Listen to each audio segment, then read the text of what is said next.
한 주간 동안 세상 가운데서 치열하게 사시다가 오늘 하나님의 날을 기억하고 하나님을 인정하고 예배자가 되어서 이곳에 오신 여러분의 그 귀한 믿음에 진심으로 존경을 표하고 하나님의 축복과 사랑을 나눕니다. 진심으로 감사합니다. 우리 좌우에 계신 분들과 서로 인사하며 한 주간을 축복하고 격려하시겠습니다. 감사합니다. 사랑합니다. 기쁨으로 사십시다. 이렇게 인사하니까 괜찮죠? 이러는 속에 우리 이 세상을 지배하는 유지들이 나오게 되는 것입니다. 70년대의 유명한 팝송 하나 들려드리고요. 말씀을 나누겠습니다. 준비됐습니까?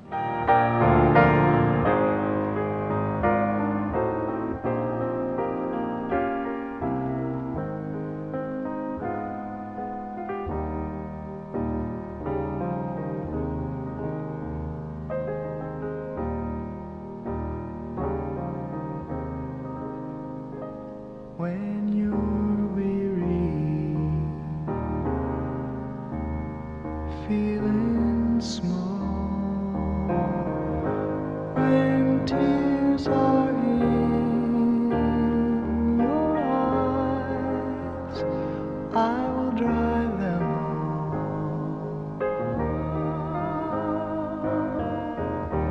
I'm on your side.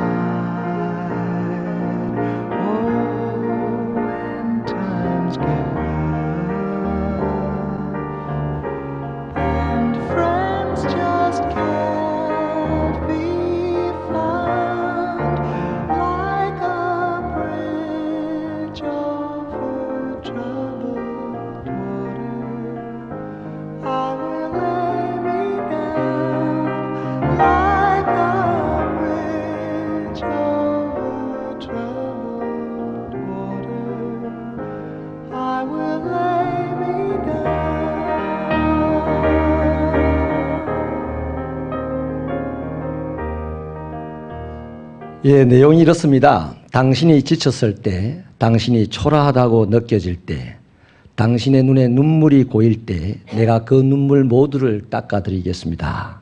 나는 당신의 편입니다. 당신이 힘든 시간을 보내고 있을 때, 당신이 아무 친구도 발견할 수 없을 때 내가 험한 물결 위에 서 있는 다리처럼 되겠습니다.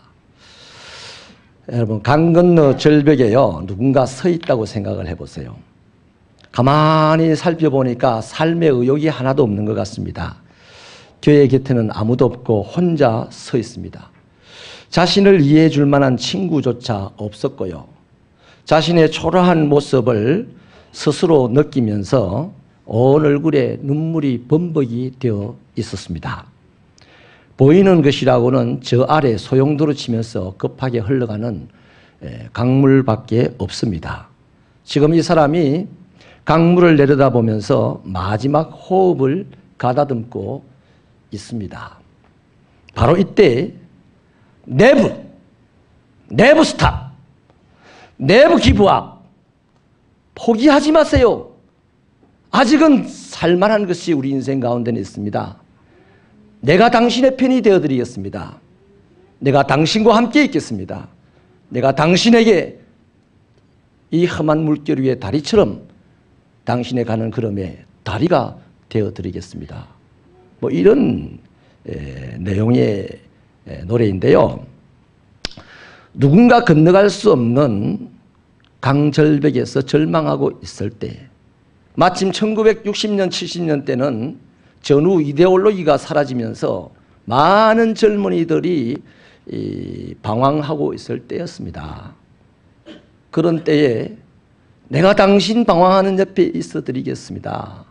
이 노래는요, 전 세계적으로 히트를 치게 됩니다. 그 당시 비틀즈의 예스터데이가 1위였다면 이 노래는 2위였습니다. 왜? 방황하는 나, 외로운 나, 어찌할 바를 알 수 없어서 고민하는 나에게 이렇게 따뜻한 위로의 말 한마디로 메시지를 전해주는 노래가 되다 보니까 전 세계가 감동을 하게 된 것이죠.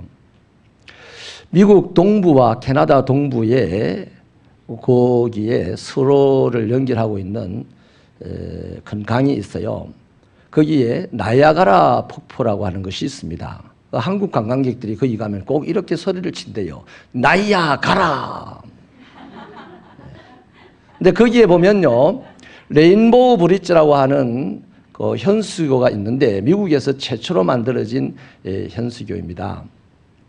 근데 워낙 강폭이 넓고 그 계곡이 깊어서 이쪽 강에서 저쪽 강까지 철강을 보낼 수가 없었어요. 그래서 그 당시에 기술자들이 포기를 했답니다.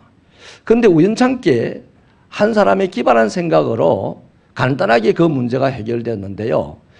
연을 날렸다는 것이죠. 연을 날려서 연에 줄을 달고 그 연을 저쪽 편 언덕에 절벽 끝에 도착하게 하고서요. 그 연줄에 가장 가느다란 철사줄을 묶어서 당겼답니다.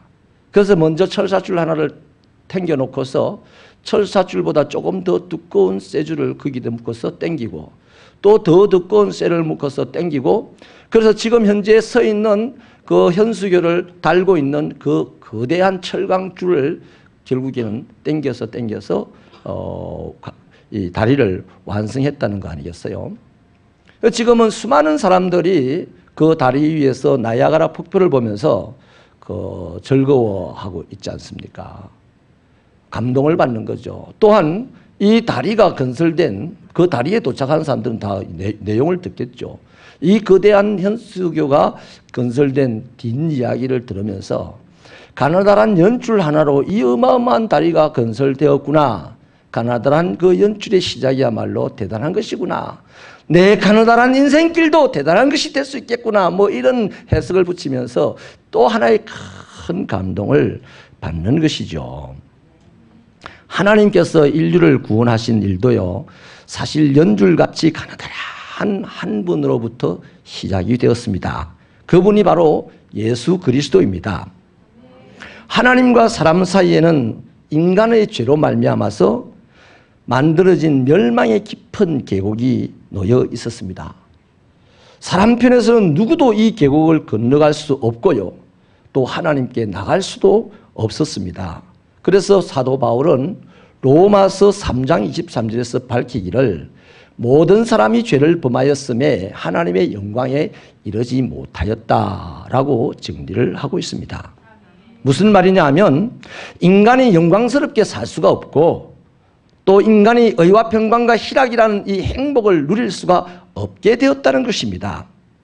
그럴수록 사람들은 더 영광스러운 자리에 올라가고 싶어하고 더 행복하게 살고 싶어 해서 온갖 노력을 기울이지만 소용이 없다는 거죠. 그래서 오히려 바라는 영광 대신에 수치와 절망을 안고 살아야 됩니다.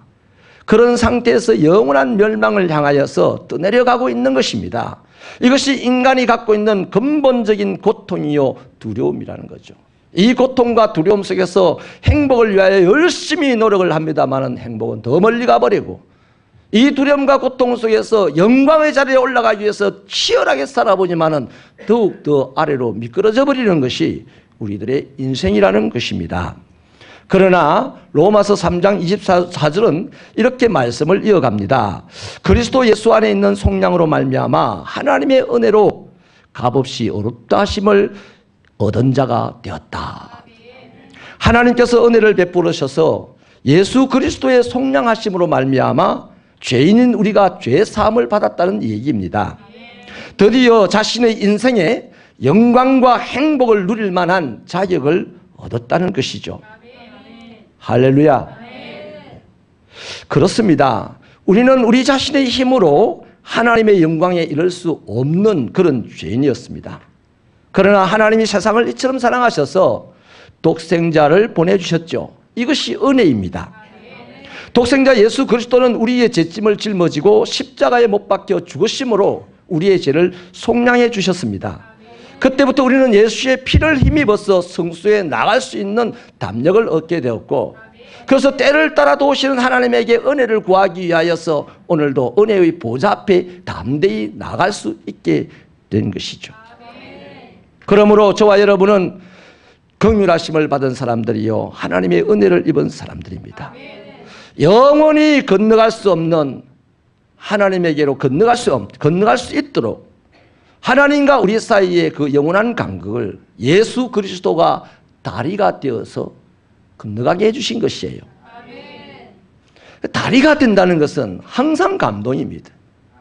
섬의 육지에서부터 다리가 연결되어지면 그 섬 사람들이 감동을 하고 도시 사람들이 그 섬에 조개를 캐러 갑니다. 하나님과 인간 사이에 예수께서 다리가 되어주니 하나님이 하나님의 은혜를 우리에게 쏟아부어 주시고 우리가 하나님의 그 은혜 속으로 들어갈 수 있게 되어서 우리 인생에는 항상 감동의 요소들이 일어나게 되는 것이죠.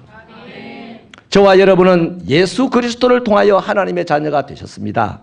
영원한 천국의 주인이 되었습니다. 이 땅에서 살아가는 동안 의와 평강과 희락을 추구할 수 있게 되었고요. 추구한 만큼 가질 수 있는 특권을 가지게 되었습니다. 이런 우리 존재를 갖다가 베드로전서 2장 9절 상반절은요, 택하신 족속이라고 했어요. 왕 같은 제사장이라고 했어요.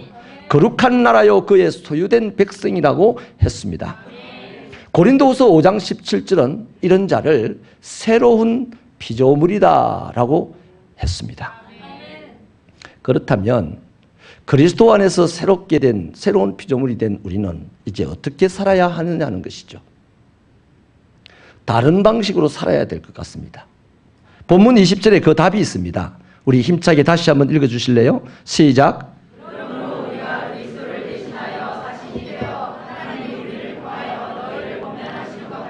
그리스도를 대신하여 간청하노니 너희는 하나님과 화목하라. 여기서 바울은요, 자신을 그리스도를 대신하여 사신이 되었다고 합니다. 그러니까 바울 이후로 모든 그리스도인은요, 이 안에 속하는 자들이죠. 그리스도를 대신하는 하나님의 사신이라고 하겠습니다. 사신이란 대사라는 말과 같습니다. 대사는 한 나라의 대통령이 파견한 그 나라에 가서 살면서 그 나라의 생활 풍습과 언어와 또 그 나라의 조직과 또 가치, 시스템을 살펴보죠.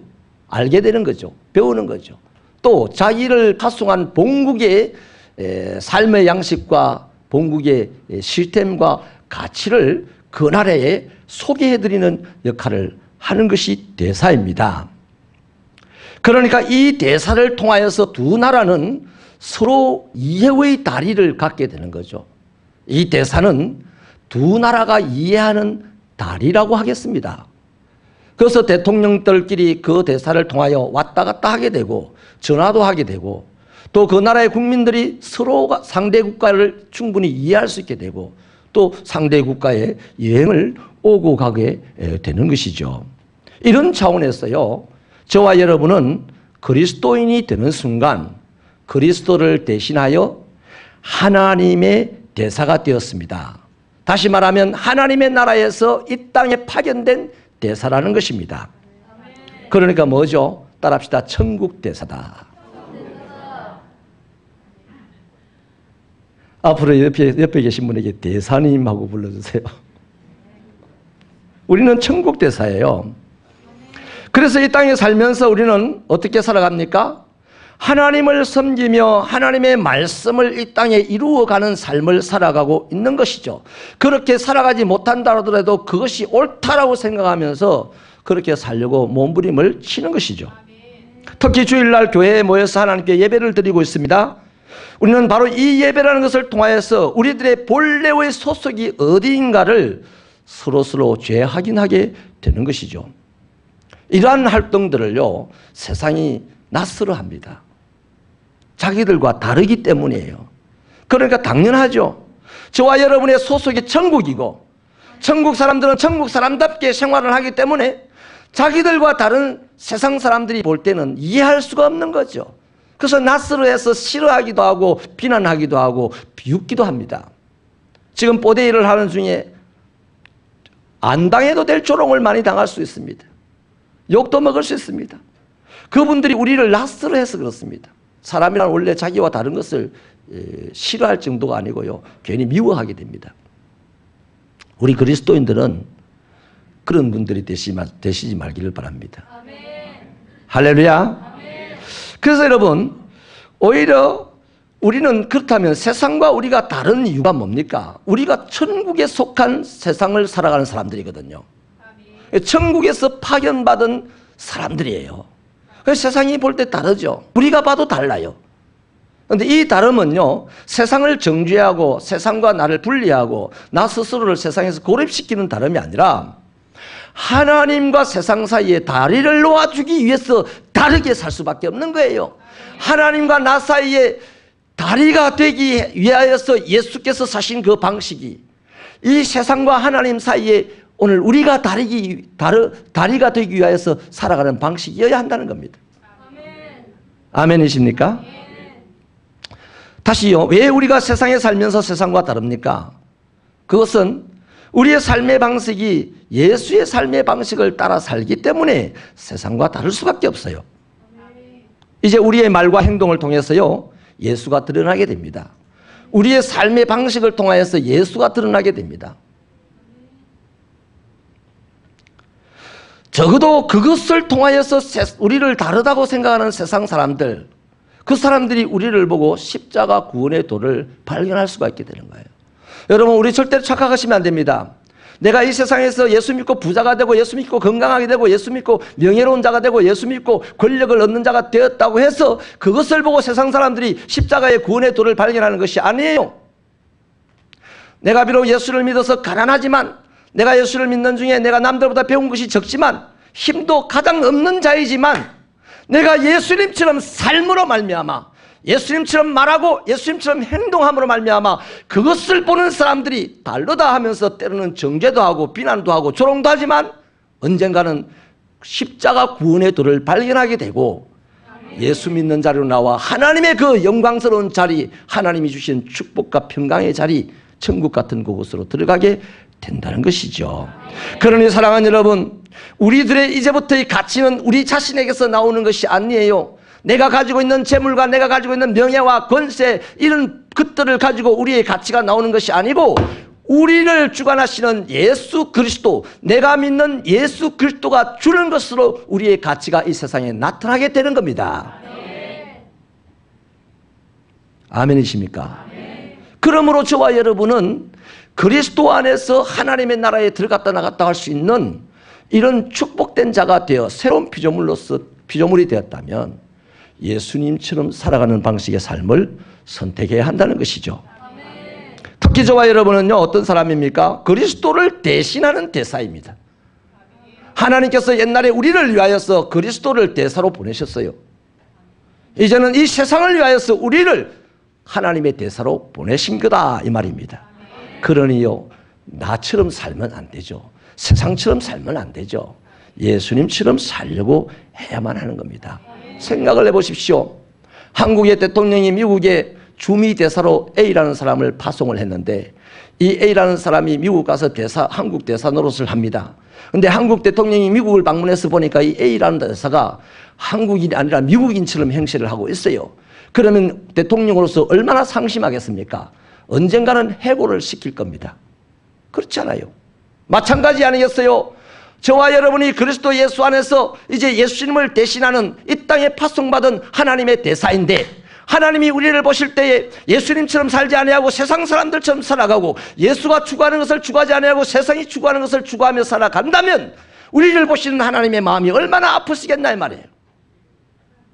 맨날 하나님을 기뻐쓰게 하는 교회, 하나님을 기뻐쓰게 하는 믿음, 뭐 이런 걸 이야기를 하면서 우리 이 세상의 삶의 방식을 예수님처럼 하려고 노력하지 않는다면 그 사람은 쓸모없는 하나님의 사람이다 이 말이에요. 사랑하는 여러분, 그래서 사도 바울은요, 고린도서 9장 1절에서요 강력하게 촉구하기를 하나님의 은혜를 헛되이 받지 마라 이럽니다. 하나님의 은혜 받았습니다. 거룩한 척은 혼자 다 하고 있다. 예수를 아는 척은 혼자 다 하고 있어요. 설명하라면 막 석 달 열흘 동안 할 수 있을 만큼 알고 있어요. 그런데 그 사람이 예수님처럼 살지 않는다면, 물론 능력이 없어서 예수님처럼 살기가 어려워요. 그러나 예수님처럼 살려고 하는 몸부림이 없다면 그 사람이야말로 은혜를 헛되게 받은 사람이다 이 말이에요. 하나님을 슬프게 하는 사람이다 이 말이에요. 그 사람으로 말미암아 하나님의 나라는 전혀 성장하지 못하고 하나님 나라의 어딘가에는 썩어가는 것이 있다는 것입니다. 다시 한번 강조하겠습니다. 사랑하는 여러분, 우리는 그리스도를 대신하는 하나님의 대사입니다.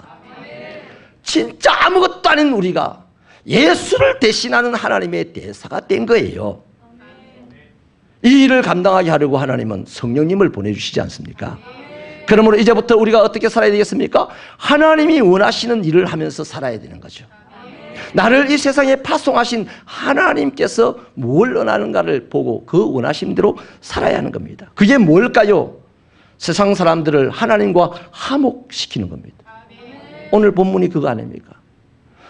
저와 여러분을 하나님께서 그리스도 안에서 예수를 대신하는 대사로 이 세상에 파송했다면 하나님이 원하시는 것은 바로 이겁니다.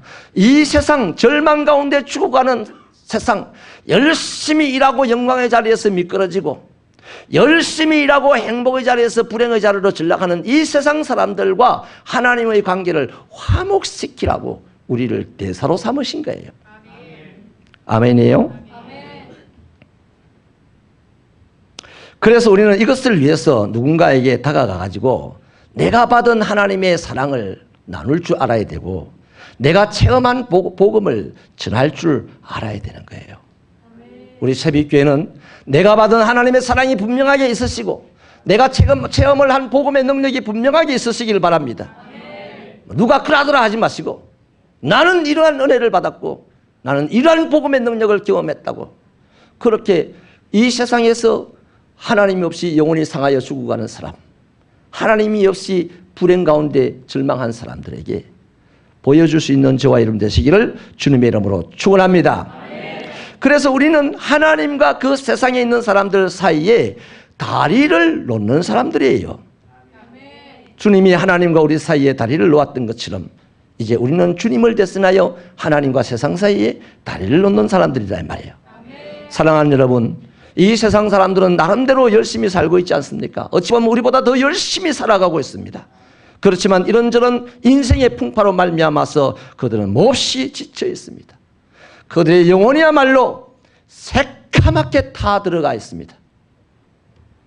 우리가 조금만 더 깊은 관심을 가지고 살펴보면요, 오늘도 나의 주변에 누군가는 이렇게 살 수 있겠나, 죽는 것이 낫다라고 생각하며 죽음의 자리를 찾아 배회하는 사람이 있을 수도 있다는 것이죠. 지난 5월 31일에 전라남도 곡성에서 참으로 비참한 사건이 일어났습니다. 우리 영상물을 한번 보실까요? 가방을 맨 20대 남성이 한 아파트로 들어와 엘리베이터를 타고 12층으로 올라갑니다. 그리고 30분 뒤 40대 남성이 가족과 함께 1층 현관에 들어서는 순간 앞서가던 아이가 깜짝 놀랍니다. 12층에서 투신한 20대 남성이 아이의 아버지인 41살 양모 씨를 덮친 겁니다. 두 명 모두 병원으로 옮겨졌지만 숨지고 말았습니다. 아줌마 비명소리가 나더라고요.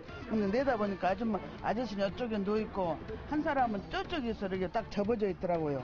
그리고 아줌마는 땅바닥에 주저앉아있고. 20대 남성이 아파트 12층에서 떨어졌을 때 양 씨가 받았을 충격은 20여 톤의 무게가 1m 높이에서 떨어져 짓누르는 것과 같습니다. 양 씨는 영화 곡성을 활용해 지역을 홍보하던 전남 곡성군청의 홍보실 직원이었습니다. 퇴근길에 마중 나온 어린 아들, 그리고 임신 8개월 된 아내와 함께 귀가하다 변을 당한 겁니다. 성실하시고 가정적이시고 업무가 많으셔가지고 야근하시다가 늦게 들어가셨는데 40대 가장의 목숨까지 앗아간 20대 남성은 공무원 시험을 준비하다 신변을 비관해 자살한 것으로 알려졌습니다. 여러분, 공무원 시험을 준비하던 한 청년의 모습을 봤죠. 우리와 똑같지 않습니까? 엘리베이터 들어가는 모습이 멀쩡하지 않습니까? 그런데 그 청년은 그 직전에 시험 준비가 괴롭다, 사회적 열등감을 느꼈다는 뉴스를 쓰고 지금 떨어질 자리를 찾아서 아파트로 올라간 것입니다. 때마침 곡성군청 공무원이 곡성이라는 영화가 이번에 인기를 끄니까 그 영화를 모티브로 삼아서 이 곡성이라는 동네를 전국에 홍보하기 위해서 밤늦도록까지 야근 일을 하다가 퇴근을 하고 있는 중이었습니다. 내년이면 새로운 집으로 이사를 가겠다고 한참 기대에 부풀어 있었던 부부였고, 이제 6살 아들이 자전거를 타면서 아빠 앞에서 쫄랑거리며 가는 그 모습이 얼마나 행복했겠어요. 또 뒤따라오는 아내의 배 안에는 곧 태어날 아이가 들어있으니 이 남자는 세상을 다 얻은 사람처럼 지금 생각하고, 또 곡성군청을 알리는 이 큰 일을 감당하는 사람으로서 얼마나 희망에 부풀어 있었겠습니까마는, 정말 가정의 행복한 가정을 향하여 들어가는 그 즐거움의 한 남편과 세상을 비관하여서 죽으러 갔던 한 청년의 그 비참함이 한 아파트의 옥상 현관에서 그렇게 절묘하게 맞닥뜨려서 죽음으로 만날 수 있다는 것이 사람이 상상할 수 없는 일이며 사람이 해결할 수 없는 일이지 않습니까? 무엇이 이 세상에 이러한 비극이 오게 하고 무엇이 이 세상에 이러한 비극을 해결할 수 있겠습니까? 오직 우리 주 예수 그리스도밖에 없습니다. 돈으로도 안 돼요. 권력으로도 안 돼요. 아무것도 해결할 수 없는 것입니다. 그러니 이 사건을 보는 우리에게 하나님은 뭐라고 하실까요? 얘들아, 그 사건은 이미 끝이 났다. 이제 너의 주변에 혹시 이런 사람이 있는지 살펴봐라. 시리에 빠져서 신음하고 그 시리에 빠진 신음을 남들이 알까 봐서 두려워서 애써 감추고 화장하고 다니는 사람들이 얼마든지 많이 있으니 살펴봐라. 내일 내 인생이 어떻게 될지 알지 못하고 오늘 행복감에 젖어가지고 다니는 사람들이, 내일의 불행이 얼마나 무서운 것인지 알지 못하고 다니는 그 사람들이 얼마든지 많으니 찾아봐라. 그들에게 공이 알려야 될 것이 있으니 이 세상을 살만나게 하는 것은 오직 예수 그리스도다. 여러분이 시리에 빠졌습니까? 여러분의 편이 되어주는 분이 있으니 예수입니다라고 말 좀 해라. 이거예요. 그러한 비극이 일어나는 현장에서 가장 통탄하고 가장 부끄러워하고 가장 가슴 아파하고 죄스러워해야 될 사람이 바로 한국 땅의 교회요, 예수를 믿는 신자인 저와 여러분입니다. 나 예배 잘 드리는데요. 그렇죠. 당연히 해야 되죠. 하나님, 그거 당연한 겁니다. 잘하는 게 아니고 당연한 거예요.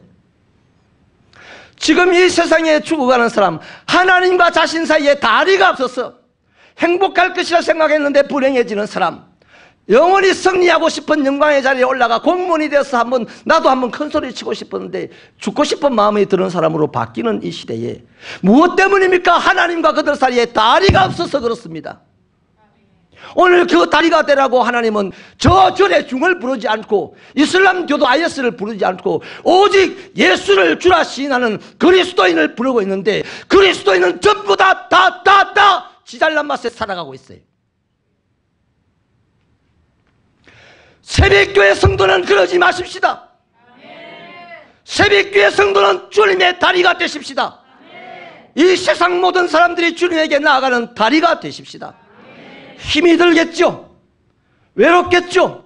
부끄럽겠죠. 그러나 우리의 다리가 되신 주님이 함께 있으므로 우리만 할 수 있는 일입니다.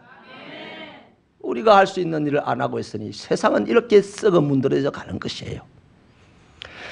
사랑하는 여러분, 그래서 오늘 우리는 뽀대일을 하는 겁니다. 그래서 저는 여러분에게 주구장창 여러분의 속에 태신자를 품으라고 요구하는 겁니다. 제가 잘못하는 겁니까? 여러분을 힘들게 하는 겁니까? 이것이 우리가 살아있는 이유입니다. 이것이 우리가 하나님의 백성이라는 증거입니다. 이제 우리는 다음 주일이면 뽀데이를 올해 사역으로 마감을 합니다. 저는 뽀데이를 2달 하는 것 잘하는 거라고 생각합니다. 여러분 어떻게 생각하십니까? 기분이 나쁜가 봐. 전도 안 하면 좋겠는데 와 우리 교회는 전도하는 교회고 그런가 합니까? 할 수만 있으면 뽀데이를 6달 동안 하면 좋겠어요. 주님은 오셔서 일평생 뽀데이 하셨습니다. 아침에도 뽀데이하고 저녁에도 뽀데이하고 밤에도 뽀데이하고 새벽에도 뽀데이하고, 영혼을 위해서 전도하지 아니하면 또 가서 기도하시고 또 치료하시고, 그것이 하나님에게 죽도록 충성한 거 아닙니까? 다리가 완성도 되기 전에 일이 너무 많다, 이러는 어리석은 사람이 어디 있어요, 세상 천지에. 우리 새벽교회는 이 마지막 시대에 하나님과 세상 사이에 다리를 놓아주고 하나님과 시리에 빠져있는 사람에게 다리를 놓아주고 행불행의 분간을 하지 못하는 사람에게 다리를 놓아주는 다리 놓는 사람들이 되십시다. 제가요 서두에요 복음송이 아니고요 팝송을 하나를 딱 덜먹이니까 우리 집 사람이 여보 그 예배 시간에 팝송을 들려주는 것이 그 괜찮아요? 안 괜찮기는 뭐가 안 괜찮습니까? 팝송만큼 멋진 복음송이 어디 있노? 오늘 이 말씀 보니까 복음의 이 팝송의 가사를 보세요. 예수님이 하는 말씀 아닙니까? 혼자 걸어간 척 다 하고 우리가요 혼자 진리가 다 가득한 줄 알고 있는데 왜 자유하지 못하지? 여러분 순수하십시다. 다 내려놓고 내가 이 땅에 그리스도인으로 오늘 살아간다면 그것은 하나님께서 나보고 이 땅에서 하나님 나라를 향한 다리가 되어라는 이야기입니다. 그렇게 될 때 우리의 삶의 주변에서는요 그야말로 천국을 설명하는 의와 평강과 희락이 강물처럼 흘러넘치게 될 줄 믿습니다. 그것 때문에 온 세상 사람들 우리 주변 사람들이 행복하다고 웃음꽃을 피우게 될 것입니다. 그것을 보고 하나님은 너무 기뻐서 천국에서 이른 아침부터 늦은 밤까지 끊임없이 축복을 쏟아부어 줄 줄 믿습니다. 믿으시면 두 손 들고 아멘입니다. 아멘. 기도합시다.